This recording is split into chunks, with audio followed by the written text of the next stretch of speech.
On this episode of the Choose954 podcast.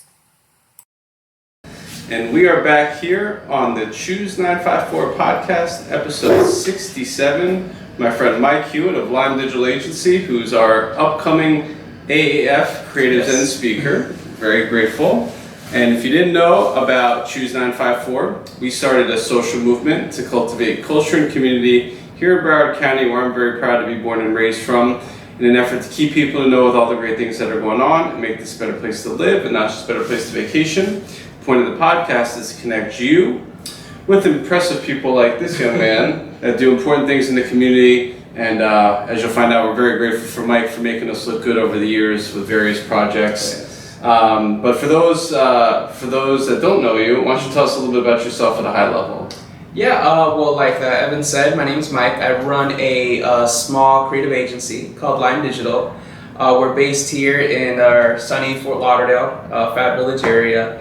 And, we're a small team and we've worked with a ton of different people to create really engaging online learning material, videos, courses, all that kind of stuff. Some of which, you've gone to some local universities here in the South Florida area. You've probably taken a course that's gone through our team or we've touched in some way. Myself, I actually started at film school. I was always really pushed towards storytelling, really in photography, video, that kind of stuff. And I really fell in love with that aspect of the creative process, right? Taking something from idea, talking about it, what's the goal of this piece of content, what do we want the person to leave with, and that always pushed me into sort of that storytelling element, and coming fresh out of film school, and I know a lot of film students sort of have this idea, myself one of them, that I always thought that, you pack up your car, you go to Los Angeles, and that's what you do, you go over there. And that was always my plan, up until towards the end of my career coming out of film school. Oh crap, that's a long way away, that's kind of uprooting everything. So I said, let me give South Florida a chance for a year or two, kind of see where things fall, let the dust clear a little bit, and go from there. And I just totally went 100% in, emailing different film companies here, anything I can get my hands on. I did so much production assistance type jobs here in this area for some TV shows. I did a few movies, stuff like that here in the Miami, South Florida area. And when I say I worked on movies, I'm talking about getting coffee for people and, running the clipboard. I was a battery guy. I had the batteries for all the camera guys. Oh, here. Somebody's got to do it. Yeah, and that opened the door into actually working with this company called Fremantle Media. They're a huge conglomerate sort of production company. They're based in Los Angeles, but they have offices everywhere. And then also, I really got into working in sports, and college football stadiums, basketball arenas, that kind of stuff. The whole process of live TV, when you see something that's live like the news or some sort of live talk show, right? It's so much more complex in the sports world, right? Because anytime you're in an arena or in a stadium, you have 5, 6, 8 cameras all going on at the same time. Whereas if you're in a TV studio, you might have 2 or 3. So I really got to hand it to that sort of industry. Really opened my eyes to, wow, this is a lot more complex than I thought, and I loved it. We were always on comms, and you never know what's going to happen on sports. We had to go to commercial breaks, or this happened, or we had a few times where we were on live TV, and I think once or twice when I was working, we had a streaker, that kind of stuff that you just kind of gotta figure it out, And I really fell in love with that sort of organized chaos, is what I always said. But as with a lot of things in the sports world, what do you do when you're off season?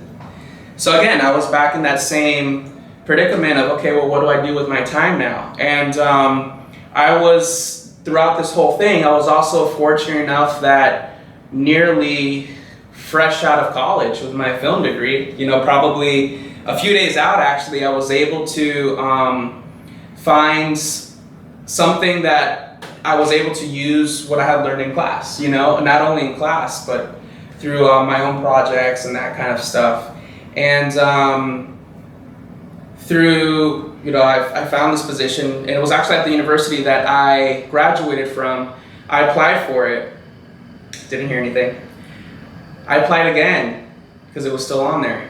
I didn't hear anything. So I said, oh, okay, well, let's see what this is made up for. So I went online, LinkedIn, thank God for LinkedIn, and I was able to find not only people that worked in that department that I really wanted this position at, but I was also able to find who the quote-unquote head honcho was.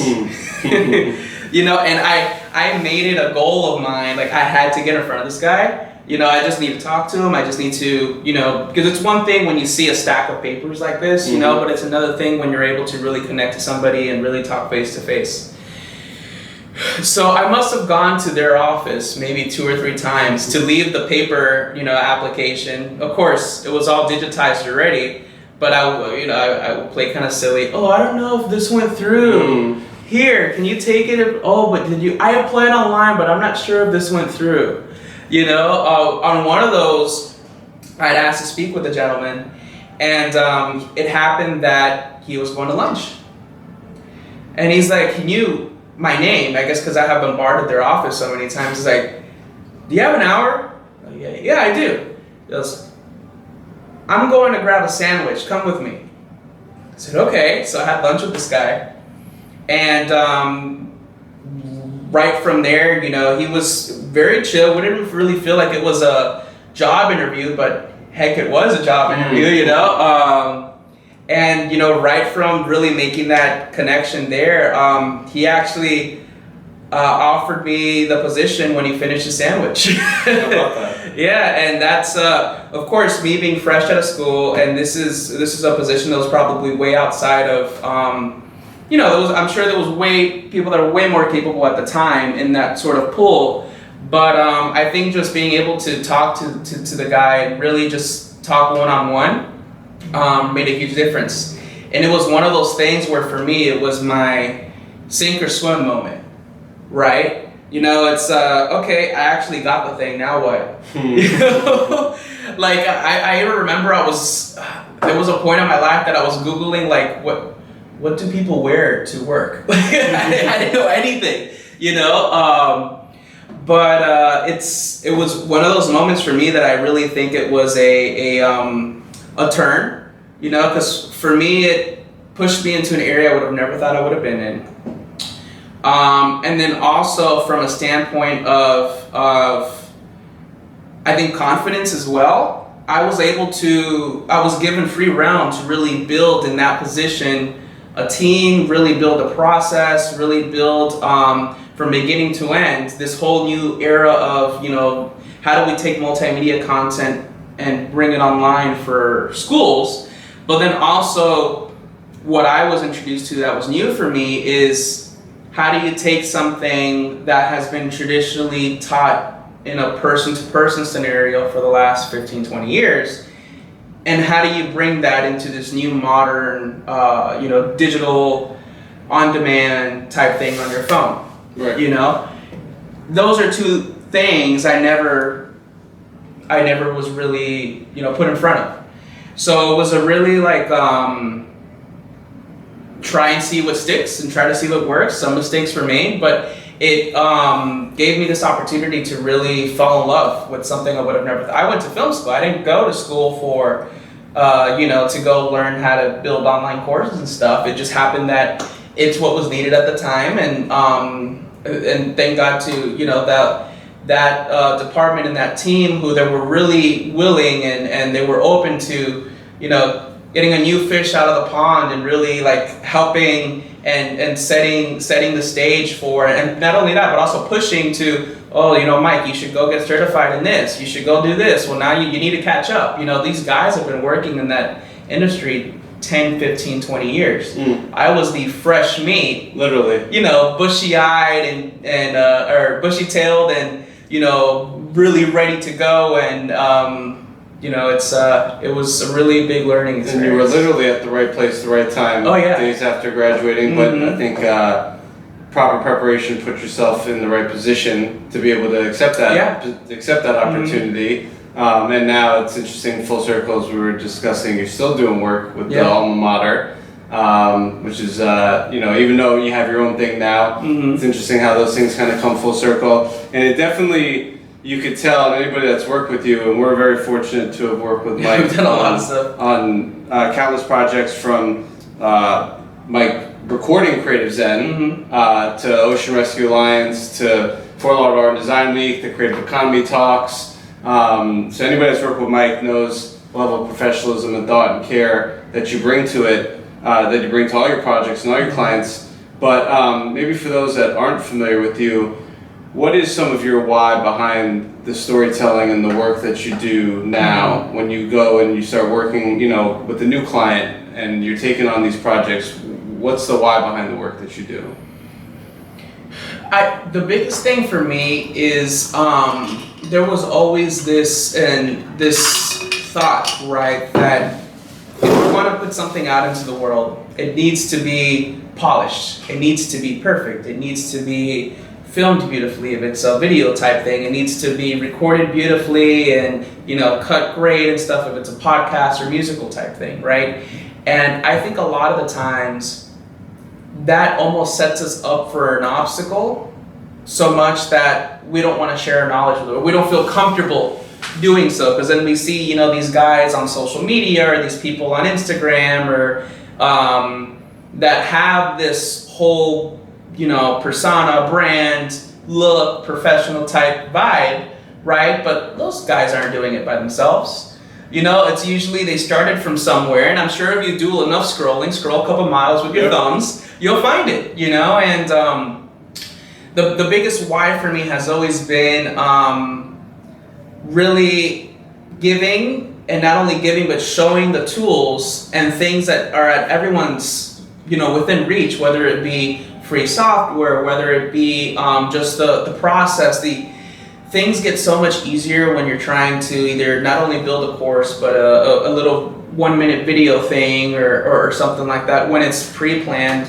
You know, the importance of scripting, storyboarding, getting your ideas out, so then you're not making those decisions when you're in creative mode. Correct. In creative mode, you're trying to figure out, you know, the creativeness of it and trying to figure out the look and stuff, but the meat and potatoes of the message was already decided ahead of time. And that's the part that I love. You know, that's the part that really, I see people's sort of attitude change when I'm working with them from the very beginning to the end. You know, they're kind of, I always say what's healthy skepticism, right? It's good to be a little skeptical, right? Because then if you're not skeptical of something, we're never gonna, you know, question it or try to change things, right? But that healthy skepticism seems to vanish, you know, over time. And that's one of my favorite things to see. And then I love to work with someone, and then by the end, you know, I'm catching up within a few weeks or a few months down the line, they're like, Mike, you won't believe what I just learned. And then, you know, they're teaching me about something I didn't know about, you know? A new software is something that a colleague of them told me. So for me, the why has always been really trying to beat down that thought that my content needs to be amazing, you know, I can't get into this. And that stops people from sharing their knowledge. Amen. You know, and you can do so much with so little. Amen. And that's always been sort of my why. Amen. Why I started this, and that's why, you know, it's I keep saying we've been so fortunate to work with brands, teams of all sizes. We've done bigger projects, smaller projects. Everything from, we just did a whole module course a month ago about diaper changing, and then the month before we did something on tax reform, you know, and we've done, so it's all over the place. All important stuff. You know, but really it's not so much about what the content is, but how it's being shared. Correct. And this is now translated to over 4,000 hours? Over 4,000 hours of finished, edited video content that is online and, of course, somewhere. Correct. And also, aside from courses, also been a Comcast Spotlight partner, making commercials. Aside from doing work with the American Advertising Federation, my cousin's startup at Learn to Win, and countless people around town. Maybe who are some other clients or noteworthy people that you've worked with that you're comfortable sharing and mentioning? Yeah, you know, and you make a good point. Although we are pretty heavy in this e-learning type world, I'd say it's probably about half of maybe a little bit more than half of what we do. I really when I started the company, it was really more on the marketing side, and my eyes kind of opened up to online learning because it's what one of my passions were, you know. But you know, we've worked, like you said, with your cousin's team, who was amazing, by the way. We did a bunch of marketing projects for them. Through our partnership with Comcast as one of their vendors here for South Florida, we've been pretty fortunate to be able to work with you know, medium-sized businesses, a few bigger brands as well. We've done some stuff for Southeast Toyota. We've done some stuff for especially around sports time. You know, that's always a big money maker for the advertising world, right? Football season, stuff like that. So we definitely seen an uptick in that world, you know, around that football season time, March Madness, basketball, and all that kind of stuff. But yeah, you know, like I said, we've done stuff all over. FAU, alma mater, shout out to the Owls. Yes, to my Owls. And for those that aren't familiar with what we're talking about with AAF Creative, you can see on the screen here, Mike is going to be our next speaker at our monthly breakfast lecture series, mini TED Talk, that we host for free for the creative community every second Friday morning of the month. It's a free event, coffee, breakfast bites included, a little bit of meeting your neighbor, networking type deal as well, but it's where I had my original aha and inspiration moment that led me down this path of creative entrepreneurship and arts advocacy and community building, which is why we like to pay it back and pay it forward. Continue to keep it for free, and we're very appreciative of Mike, who helps us package it up very nicely with the video part so we can share it with people that aren't able to attend the events and keep those online. Doors open at 8:30, the talk starts at 9, you're out there by 10. And if somebody is not able to attend but would like to find out some of the takeaways that you'll share, could you give us a little preview, maybe just some takeaways from your experience in your career up until this point that you're going to be sharing with the audience on Friday?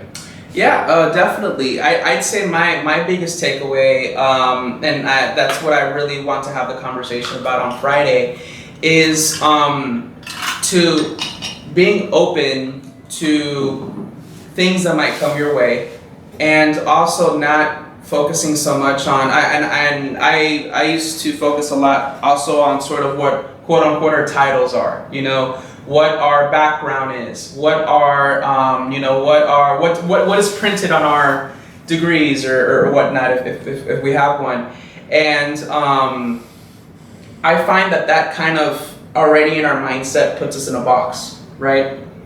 And especially in this sort of world now, not only you know, with last year's pandemic, and we're still in it for this year, but since we go more and more into this digital aspect, it's more on demand. We're sharing content almost immediately now, right? I think the days of this is what I do and that is it have passed us, you know, and having that mindset of this is what I invest my time in, and this is all that I'm going to do, might be not allowing us to reach other doors, and might find something that we connect with even better, something that we might be really good at, maybe another passion, maybe connect us to someone else along the way that can lead us to what our goal is, you know. And if it wasn't for that openness of trying to see if this fits, or trying to, you know, I always thought when I was asked something, or we had this project or this obstacle or this kind of hiccup on the road, let's do some research, let's figure it out so that the next time this is presented to us, we're experts. You know, and through that sort of mindset, it put me, I feel like, in a place right now that I'm working on these amazing things. I'm meeting people that, you know, are so passionate about what they're working on as well, that would have never opened a door for me if that was my mindset years ago. Correct. And you never would have known, as we've discussed on countless occasions, you know, 5 years ago, that you'd be flying the drone covering artificial reef deployment. No, you know. Or, you know, shooting, you know, artist talks. Which was terrifying, by the way. But it came out Nothing great. like losing a drone in the ocean. No, in the middle of the ocean. But it came out great, and we're very glad that we're able to get Mike and some of your content on Good Morning America and on Telemundo and a bunch of other things that the Mermaids and Ocean Rescue Alliance have been covered on. But you never know what that'll lead to this, and now we're working on even new stuff with local art centers like the Frank and Pembroke Pines, and you know, I'm glad that you were open to it and continue to learn, grow, and evolve and develop. And if you want to learn, grow, evolve, and develop, or you want to have your brand learn, grow, evolve, and develop, where could they find you on interwebs or contact you via the emails? Yeah, so my email is mike@limedigital.biz. And you can find any of our socials, any information on myself and my team, the kind of projects we've done. Just find Lime Digital Agency. It's the same name on Facebook, Instagram, YouTube, all the tubes. Everything's the same, Lime Digital Agency. Amen.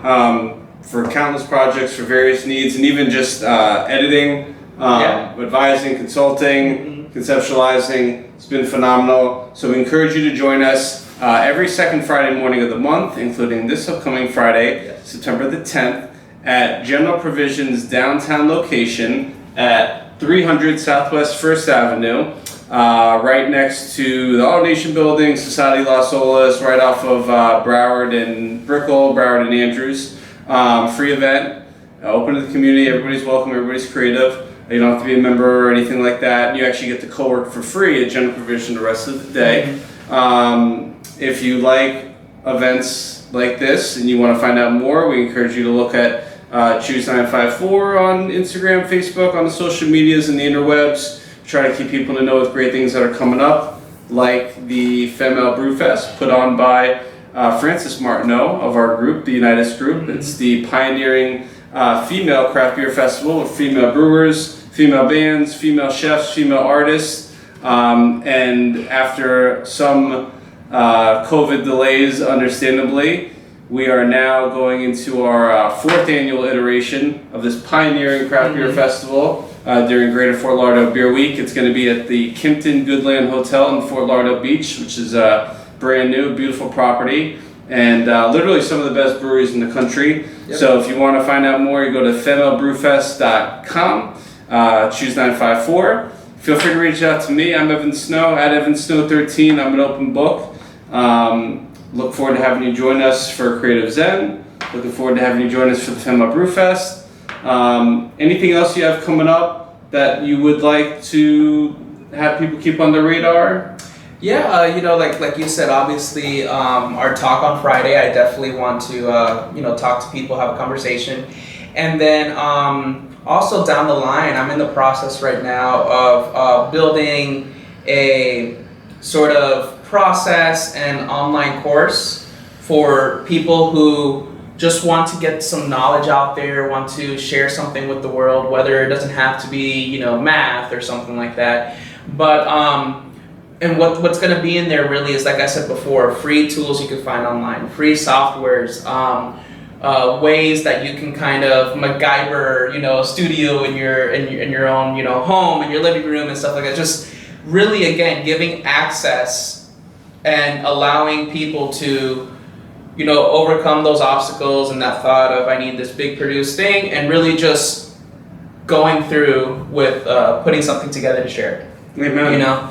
So I am probably about halfway through that process. My goal is to have it all out to share with the world by the end of this year, hopefully around November, and go from there. Again, it's that mindset that I just love seeing, that evolvement. with whoever I work with, and I want to give people, the opportunity to have that process without having to invest so much or without having to, research or reach out to a production company or something like that. We're all capable of doing that, So I'm super stoked for that. As evident by, I didn't, I learned how to podcast trial by doing pretty much, and now we have a tripod, and we got a little light, and we're here in a room, and exactly. But it's definitely great to be able to tap into somebody like yourself that does have the knowledge and the experience to be able to help. Because while Mike, in all actuality, is a pretty fair and affordable company to work with, as opposed to maybe some other companies that are at a higher cost. It's great that he's able to share that knowledge with you in the event that maybe you're not ready to hire Lime just yet. Maybe you're still in startup mode and bootstrap mode. You want to start off on your own. Pieces together. Correct.